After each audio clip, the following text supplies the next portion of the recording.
Donc j'ai 60 ans, je suis mariée depuis 33 ans à Joël et nous avons un fils Florian de 32 ans.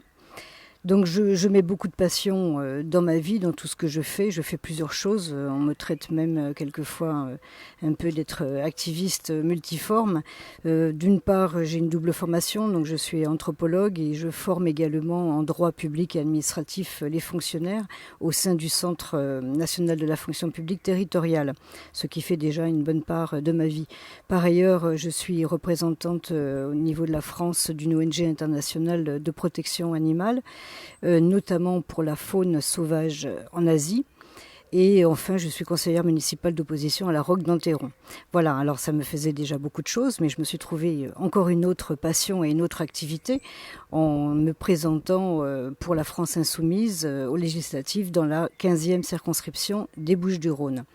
Alors, mon engagement dans le mouvement de la France Insoumise a évidemment un rapport immédiat avec ce que je fais par ailleurs dans ma vie.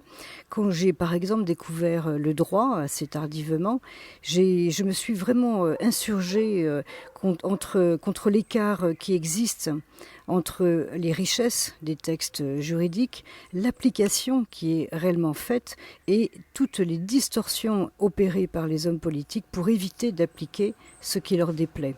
Voilà, donc j'ai trouvé dans le programme de la France Insoumise, il est évoqué à un moment donné l'urgence démocratique. Ben, cette urgence répond très exactement à mon exigence d'application du droit pour tous.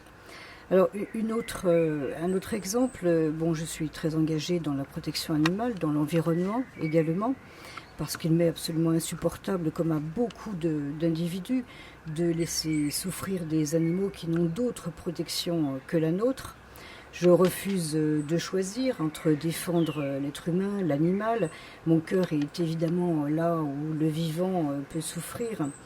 Victor Hugo disait qu'il n'existait pas d'enfer pour les animaux parce qu'ils le vivaient sur Terre.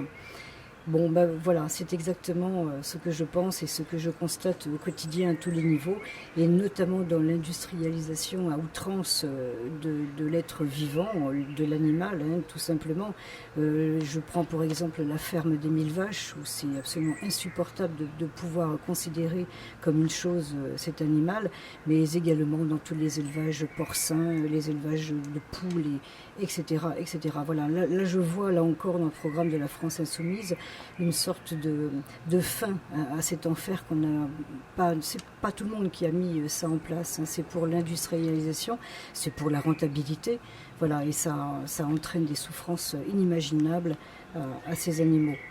Voilà, donc la troisième raison que je prends pour être dans cet engagement, c'est que je suis fille de résistants, de déportés, de militants communistes, et je vois une sorte de continuité dans les valeurs qui m'ont été enseignées, une sorte d'héritage de la France Insoumise.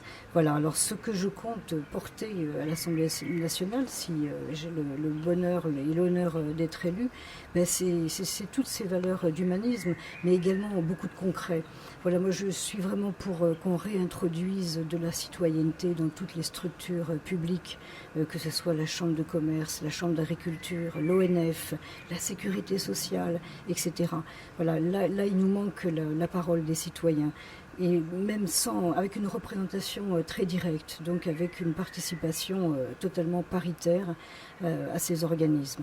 Voilà, entre autres choses. Ma candidature, oui, bien sûr, c'est moi qui la porte, mais c'est vraiment toute la France Insoumise de la 15e circonscription et au-delà qu'on veut rassembler derrière ma candidature.